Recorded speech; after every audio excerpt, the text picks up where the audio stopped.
পলসঞ্চা মোড় 12 নম্বর জাতীয় সড়কে ভয়াবহ বাইক দুর্ঘটনা। নিয়ন্ত্রণ হারিয়ে জাতীয় সড়কের পাশে দাঁড়িয়ে থাকা লরির পেছনে ধাক্কা মারে বাইক আরোহী।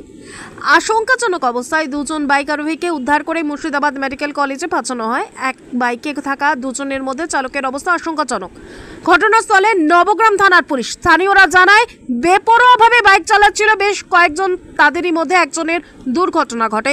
দুজন যুবকের বাড়ি লালগোলা ও ভগবানগোলা এলাকায় বলে জানা যাচ্ছে। সম্পূর্ণ পরিচয় জানা যায়নি। নবগ্রাম থেকে অনুশ্রী মণ্ডলের রিপোর্ট, এমএসডি অনলাইন টিভি। চলো কেন থেকে গাড়িতে এসে পেছনে গাড়িটা কোন দিক থেকে আসছিল? গাড়ি যাচ্ছিল ফারাক্কা লাইনের রাস্তা দিয়ে এদিকে কোথায় যাচ্ছিল? বহরমপুর দিকে যাচ্ছিল। দিয়ে হঠাৎ এই কোথায় কিসে মারলো? ওই গাড়ি পেছনে এসে মারলো। কি গাড়ি দাঁড়িয়ে ছিল ওখানে? ওইটা আচ্ছা 6 চাকা গাড়ি দাঁড়িয়ে ছিল। 6 চাকা গাড়ি দাঁড়িয়ে ছিল। কি ড্রাইভার ছিল গাড়িতে? গাড়িতে হ্যাঁ ড্রাইভার ছিল। তো কি করছিল গাড়ি দাঁড় করিয়ে এখানে? ওরা একসঙ্গে গ্রুপে ছেড়া ছিল 15-16টা। ঠিক আছে, 4-5 খানা সব নাচতে গেল। আচ্ছা, এই করে নাচতে গেল। তারপর একজন এসে পেছনে এসে ওর পেছনে গাড়ি মারলো। কি গাড়ি দাঁড়িয়ে ছিল এখানে?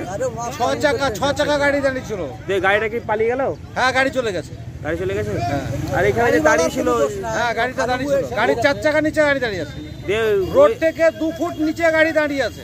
দিয়ে গাড়িটা কি পালিয়ে গেল? হ্যাঁ গাড়ি পালিয়ে গেল। গাড়ি কি করবে? পালিয়ে গেল, চলে গেল। দেখলো যে অসুবিধা, গাড়ি ড্রাইভার গাড়ি নিয়ে চলে গেল। এখন কেমন আছে বাইক চালকরা? বাইক চালক আর বাঁচবে না, ওর অবস্থা খুব খারাপ, মাথা ফ্র্যাকচার হয়ে গেছে। কজন ছিল গাড়িতে?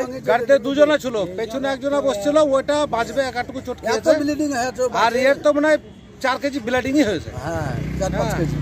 ওই বাঁচবে না, এর অবস্থা খুব খারাপ। বাড়ি কোথায় কিছু জানা গেল?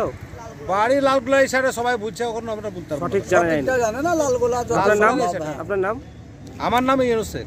দেখলেন অবস্থা যা শুনলাম, আমি তো ছিলাম না স্পটে, দেখলাম শুনলাম যেটুকু যে একদম যেতে প্রচুর ব্লিডিং হয়েছে। হ্যাঁ ও তো মস্তানি করতে গাড়ি চালাইছে। কোথায় বাড়ি কিছু জানা গেল? যা শুনলাম লালগোলা কোন জায়গায় সেটা সঠিক বলতে পারবো না।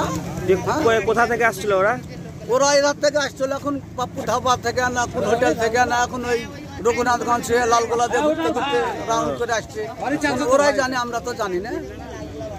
অ্যাক্সিডেন্টটা হওয়ার পর কারণ আমরা দেখতে পেলাম। কিসে মেরেছে ওরা গাড়িটা? 4 চাকায় নাকি জানে?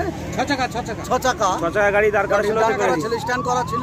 ওরা এসে মেরেছে, গাড়িটা তো স্ট্যান্ড করাই ছিল। কেন হলো মনে হচ্ছে আপনাদের? কেন এরকম দুর্ঘটনা হলো? এবার ওরা হয়তো ড্রিঙ্ক করা ছিল।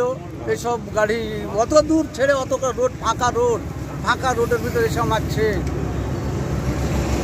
রোড থেকে তো মোটামুটি। হ্যাঁ, আপনার নাম? আমার নাম শহীদুল সাহু।